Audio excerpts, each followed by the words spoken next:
नमस्कार, मैं अनुराग और आप देख रहे हैं जर्नलिस्ट कैफे का डिजिटल प्लेटफॉर्म। दुनिया के मिडिल ईस्ट देशों में पिछले एक साल से अधिक समय से युद्ध जारी है और इस युद्ध के बीच लगातार भारत के लोग इजराइल का दौरा कर रहे हैं, वहां जा रहे हैं, अपने लिए रोजी रोटी का व्यवस्था कर रहे हैं। इसी के चलते उत्तर प्रदेश के बनारस के रहने वाले एक शोध छात्र ने बताया कि इजराइल में प्रतिदिन की बमबारी उनकी दिनचर्या के रूप में शामिल हो गई।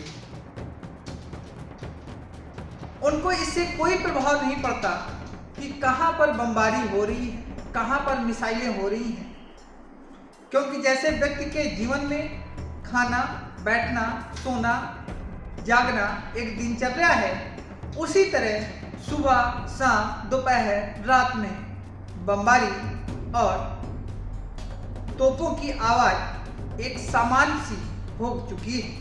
उन्होंने कहा कि जब उन्हें पता चलता है कि अब हमला होने वाला है तो उनके फोन पर एक मैसेज अलर्ट आ जाता है, फोन पर सायरन बजने लगता है, जिससे लोग सुरक्षित हो जाते हैं। इतना ही नहीं, बीएचयू के एक शोध छात्र ने यह भी बताया कि जब हमला होता है तो फोन पर अलर्ट के लिए एक ऐप डाउनलोड कराया गया है और उस ऐप के माध्यम से सायरन बजता है तो लोग बंकरों में चले जाते हैं और वो अपने आप को सुरक्षित कर लेते हैं। इसी बीच इजराइल से वापस आए बीएचयू के एक शोध छात्र उज्जवल प्रताप सिंह ने जर्नलिस्ट कैफे के संवाददाता से बातचीत की। तो आइए जानते हैं उन्होंने अपने दिनचर्या और इजराइल के बारे में क्या बताया।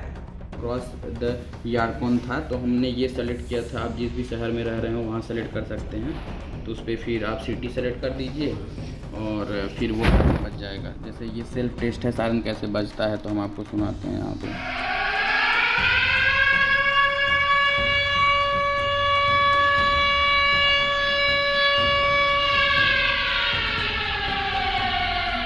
उसके बाद आप लोगों को यहाँ से बाहर मतलब सेफ हाउस में जाना होता है और जो हर बिल्डिंग में होता है। तो काफ़ी सेफ है क्योंकि कैजुअलिटीज़ हमने सुनी नहीं जब तक मैं था। सायरन तो सुना, लेकिन ऐसा मैंने सुना नहीं कि कुछ कैजुअलिटी हुई। जी प्रज्वल जी, आपका इजराइल यात्रा था। इजराइल में अभी जो युद्ध हो रहे हैं बड़े करीब से आपके लिए, कैसा वहाँ अनुभव रहा है आपका? मैं वहाँ पिछले जुलाई में मैं वहाँ पे गया था, अपना पोस्ट डॉक्टर फेलोशिप स्टार्ट किया।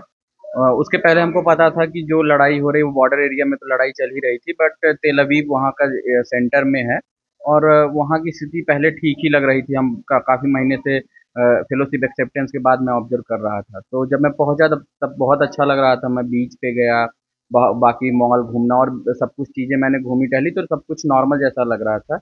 बट अभी जब 10 दिन पहले की हालत, मतलब वहाँ पे हम लोगों को एक ऐप भी दिया गया था, ओरिएंटेशन हुआ यूनिवर्सिटी का, जहाँ पे सेफ्टी रूल्स बताए गए कि तो वहाँ पे हर बिल्डिंग में अपने सेफ हाउसेज हैं, बिल्डिंग में बंकर्स भी हैं। तो रेड अलर्ट में आप अपना लोकेशन चूज करते हैं कि आप किस लोकेशन में हैं। तो वो तेल अवीव के लिए हमको 1.5 मिनट का टाइम मिलता है, सायरन बज जाता है। तो सायरन जब बजता है तो हमारे पास 1.5 मिनट का समय होता है कि हम बंकर या अपने सेफ हाउस में चले जाएँ। अगर आप बाहर में हैं तो आपको बोला जाता है कि आप अपने सर को, अपने हाथ को अपने सर पे रख के नीचे ज़मीन पे बैठ जाएँ। अगर आप कहीं ऐसे सेफ जगह पे जा पहुँच सकते हैं तो आप 1.5 मिनट के अंदर उस सेफ जगह पे पहुँच जाएँ, जो कि अधिकतम हर बिल्डिंग में एक सेफ हाउस या बंकर रहता है। तो हमारे हॉस्टल्स में भी हम लोगों के पास सेफ हाउस है। यूनिवर्सिटी के अंदर भी सेफ हाउस और बंकर है। तो अभी पिछले 10 दिनों में ये हुआ कि तेल अवीव पे चाहे वो ईरान, हुतीज़ और हिज़्बुल्लाह के अलग-अलग सायरन, मतलब कुछ अटैक्स हुए, फिर सायरन बजी। तो फिर हमने मेरे घर वाले और सब लोग परेशान होने लगे, तो मैंने फिर निर्णय लिया और हमारे जो वहाँ के सुपरवाइज़र थी उन्होंने बोला कि हाँ, आप वर्क फ्रॉम होम कर सकते हैं, तो फिर हम यहाँ पे चले आए। अच्छा, अभी वहाँ पे जो लोग हैं आपके साथ हैं, तो उनको कितना डर सताता है? कि कम बता दो। जो वहाँ के जो मूल निवासी हैं वो उनको कहिए एक हिसाब से आदत सी हो गई है।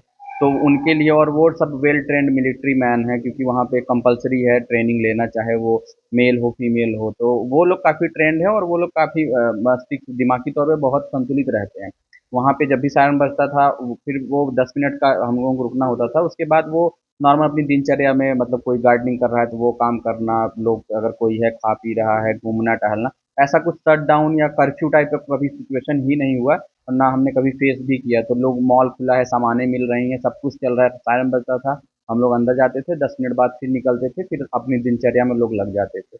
हम लोग जो यहाँ से भारत से गए, हमने ये सिचुएशन नहीं देखी है, कभी ये नहीं सुना, तो थोड़ा कहीं न कहीं वो हल्का सा हमको डर सा लगता था कि हाँ, कुछ मतलब ये सिचुएशन हम पहली बार वहाँ पे फेस कर बताया रहे जा रहा थे। है कि वहाँ कई ऐसे लोग हैं जो भारत के ही नहीं आते, वहाँ काम कर रहे हैं, ऐसे लोगों को आप मिले? मतलब ऐसी मतलब बहुत गहरी बात तो नहीं हुई, लेकिन हाँ, मैं काफ़ी वर्कर्स जो वहाँ पे मेट्रो लाइन बन रही है, वहाँ पे देखा, मॉल में काम करते हुए देखा, तो बहुत सारे वर्कर्स हैं और हमारे हॉस्टल्स में भी काफ़ी लोग थे, मतलब 100 से ज़्यादा स्टूडेंट्स हम लोग हॉस्टल्स में रहते थे जो इंडियंस थे, तो और वो पूरे इंडिया के, नॉर्थ इंडिया हो, साउथ इंडिया हो, तो हर जगह के लोग थे, तो ऐसा नहीं था कि किसी पर्टिकुलर एक रीजन से हैं, तो काफ़ी लोग हैं इंडियंस वहाँ पे।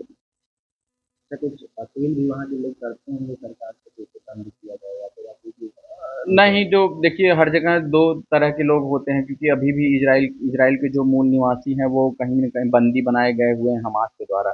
उनकी संख्या भी अभी 90 से ज़्यादा है, कुछ 95-96 लोग हैं। तो उनकी रिहाई वो 1 साल लगभग होने को है जब उनको किडनैप किया गया है। तो लोग परेशान हैं, क्योंकि जिनके घर वाले हैं वो काफ़ी परेशान हैं कि उनके साथ ये समझौता करके उनको घर लाया जाए।